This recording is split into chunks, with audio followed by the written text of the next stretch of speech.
it's Jess here from Menorcan Retreats. So this video is perfect for you if you're new to making smoothies and you want to fast track your success. I know when I first heard about making smoothies I was a little bit, I guess, cautious and there was just a lot of new information to take in. So learn from my mistakes. The first thing you need to know is to make a smoothie you need a base. So I typically use coconut milk because it's super quick and easy to make, but you can use filtered water as a great substitute. You can use, almond milk, any kind of, regular milk, plant-based milk, whatever you like. So use your base, that's your first starter.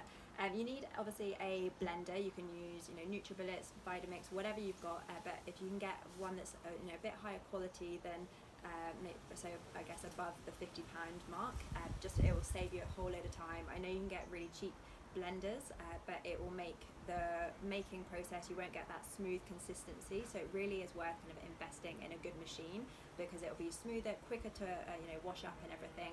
And smoothies are anything like they are for us in our house, we do them all the time, so they're a good little investment. So there you have your liquid.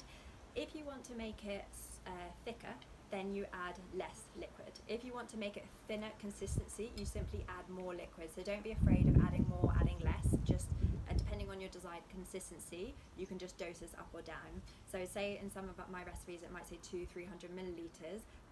If you like it thinner, just add more liquid.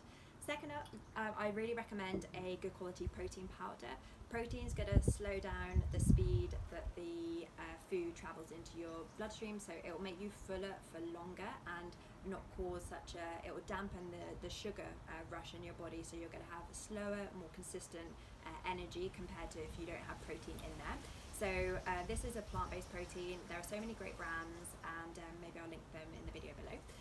And then you need some kind of greenery. So this is just mint as an example, but spinach is my go-to. It doesn't taste of anything really in the smoothie. Obviously it gives it that green colour, so if you're feeding kids smoothies, I recommend, if they're not so happy with seeing that green colour, maybe put it in an opaque glass or a plastic cup or something with a lid on so they don't see that green colour. But if you're worried or concerned about tasting vegetables in your smoothie, start with spinach because it's really tasteless, it just alters the colour. Other things to watch out for, typically when I see a lot of clients in my clinic, fruit features very heavily in their smoothie recipes.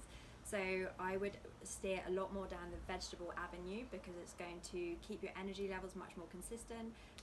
Sugar, in moderation is absolutely great, but where I see a lot of people is the pineapple, the mango it's super fruit heavy, with the best of intentions.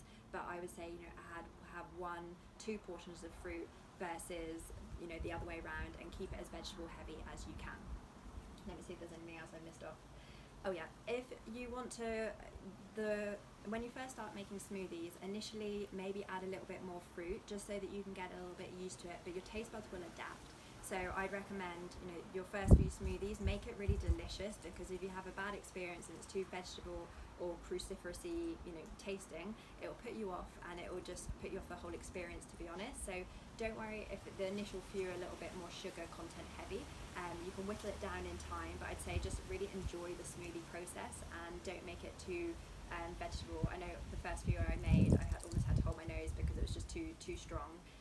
Steer away from cruciferous vegetables like broccoli and kale if you especially if you're feeding it to kids initially, and then introduce those slowly, because kale and broccoli definitely has a more pungent flavour, whereas if you have herbs like coriander, mint and spinach, then that's a great way to start the vegetables. Same with avocados. Don't worry about the taste of avocados, it will add to a really kind of creamy consistency. Anything else I've forgotten to? No, I think just make sure you enjoy it. I hope you enjoy the whole smoothie journey, and I'll be sure to share lots of recipes in